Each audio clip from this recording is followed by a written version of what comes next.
motorcycle gangs saw the introduction of controversial laws, they've since faced heavy criticism, even from a former Gold Coast detective. Now, the laws are right now being reviewed. The results will be handed down in 2 weeks, and all police bosses around the country are watching very closely. Today's Ashlyn Crew-Kellis reports. It was a Friday night. A busy Gold Coast restaurant became a bikie battleground.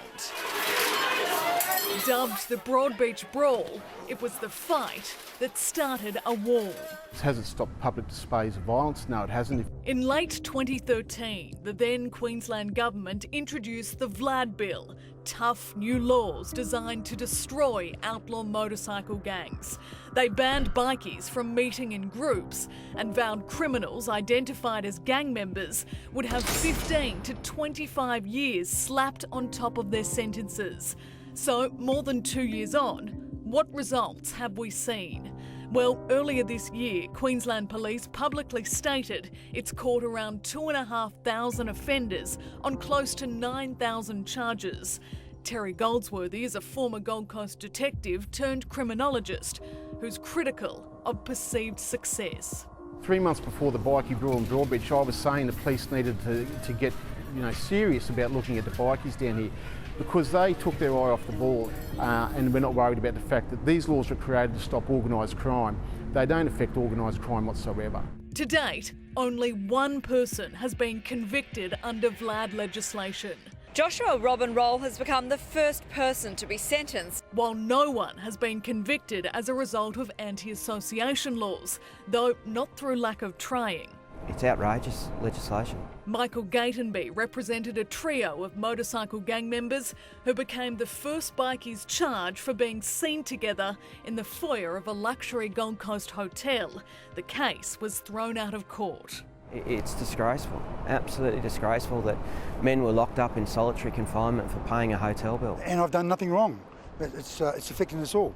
Terry McCormick and Mick Kosenko proudly wear their colours, but they say their lives have changed because all motorbike riders are being tarred with the same brush. The average fishing club can go to the local pub, talk about their wives, their problems and things like that. We don't get that opportunity, and the only difference is we ride motorcycles. Matthew Cunnington has never even been on a bike, but feels he's being unfairly targeted by the laws too, due to a crackdown on tattoo shops. My bottom line is down 25%. I'm finding it very hard to justify running such a large business. These laws were controversial from the beginning. When they were first introduced, they made headlines not just here in Australia, but internationally as well. In many ways, Queensland has been a test case. So you can bet police officers right around the country will be closely watching the outcomes of this review. Raids were carried out by Victorian Police in Geelong just days ago, while last month New South Wales officers targeted bikies in Taree on the mid-north coast. Claims being made that New South Wales, Victoria are suffering because they don't have laws like ours. Well, they actually do have laws like ours, very similar in fact. South Australia has already reworked Queensland's tough laws. We took what we saw as the best of the Queensland legislation, that which has withstood challenge within the courts, and we've applied those here. The review will be complete at the end of the month. It'll then be up to Anastasia Palaszczuk's government to decide what to do with the anti-bikie laws. Keep them, change them, or get rid of them. These laws are ridiculous. They need to be scrapped. There's plenty of laws out there to target people. Let's use them across a whole board, not just tattoos, people with tattoos and motorcycles. Target people for the criminal activity that they're doing, because if you're targeting someone because of who they are, not necessarily committing any crime, you're wasting resources and it's lazy policing.